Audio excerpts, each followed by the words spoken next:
আসসালামু আলাইকুম সুপ্রিয় দর্শক শ্রোতা, আশা করছি আপনারা সকলে ভালো আছেন।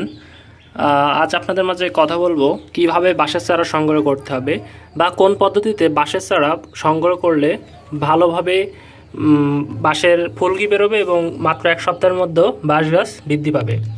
তো এর আগে আমরা চ্যানেলে আরও অনেক ভিডিও আপলোড করেছি বাঁশ সম্পর্কে, এবং আজকে একটি ভিডিও আপলোড করছি সঠিক পদ্ধতিতে বা আগে যেটা দেখেছি অন্য পদ্ধতিতে বাঁশের চারা সংগ্রহ বা বাঁশ লাগানোর পদ্ধতি। আর আজকে এটা দেখাচ্ছি বাঁশের চারা সংগ্রহ পদ্ধতি। আমি প্রমাণসহ আপনাদের মাঝে ভিডিওটি দেখাতে চাই। এটা আমারই নিজস্ব।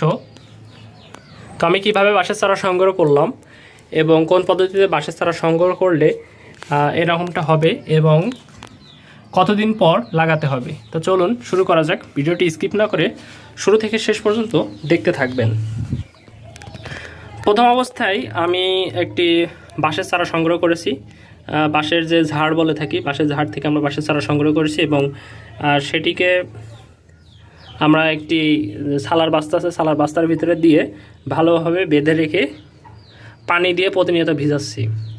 আমার এটা আজ 20 দিন প্রতিনিয়ত পানি দিয়ে ভিজানোর পরে দেখুন নতুন শিকড় বেরিয়েছে। এই যে নতুন শিকড়, এই নতুন শিকড় বেরিয়েছে এবং তার মানে বোঝা গেছে যে বাঁশের গাছ জীবিত আছে এবং নতুন শিকড় ছেড়ে। আর এই দেখুন তো ফুলকি তো ছেড়েছেই, নতুন ফুলকি ছেড়েছে। ঠিক আছে, আচ্ছা, চারা পদ্ধতির নিয়ম আপনাদের মাঝে বলেছি। আপনারা প্রথম অবস্থায় চারা সংগ্রহ করবেন। চারা সংগ্রহ করে নিয়ে আসার পরে একটি সালা স্লটের ভিতরে দিবেন। সালা স্লটের ভিতরে দেওয়ার পরে যেখানে পানি আছে, আমি তো এখানে রেখেছি, আমি প্রতিনিয়ত পানি দিতে পারবো সেজন্য এখানে রেখেছি। আপনারা যারা প্রতিনিয়ত পানি দিতে পারবেন না তারা সামান্য দেখা যাচ্ছে কলপাড়ের পানি বা কলের পানি প্রতিনিয়ত যেখান থেকে যাই তার পাশে রেখে দিবেন। অন্তত সবসময় ভিজে থাকবে, পানি পাবে। আপনারা কিন্তু দেখতে পাচ্ছেন যে আমি কিন্তু এখানে সবসময় ভিজে রাখি। এই যে পানি সবসাব করতেছে, এরকম জায়গায় রাখতে হবে অন্তত 1 মাস। আর আপনাদেরকে এই জন্যই রাখতে হবে কারণ আপনি যদি বাঁশটি উঠিয়ে নিয়ে এসে লাগিয়ে দেন তাহলে সেখানে গাছটি হতেও পারে, নাও পারে। ঠিক আছে, এটা পরীক্ষামূলকভাবে আপনাকে অবশ্যই বাসায় নিয়ে আসতে হবে। বাসায় নিয়ে আসার পরে আপনাকে এইরকমভাবে পদ্ধতি অবলম্বন করে 1 মাস কিন্তু আপনাকে রাখতে হবে। রাখার পরে দেখবেন যে আপনার মোটামুটি 10 থেকে 15 দিনের মধ্যে কিন্তু ফুলকি বের হবে। ফুলকি বের হয়ে আমার এটা আজকে 22 থেকে 25 দিন বয়স আমি রাখেছিলাম।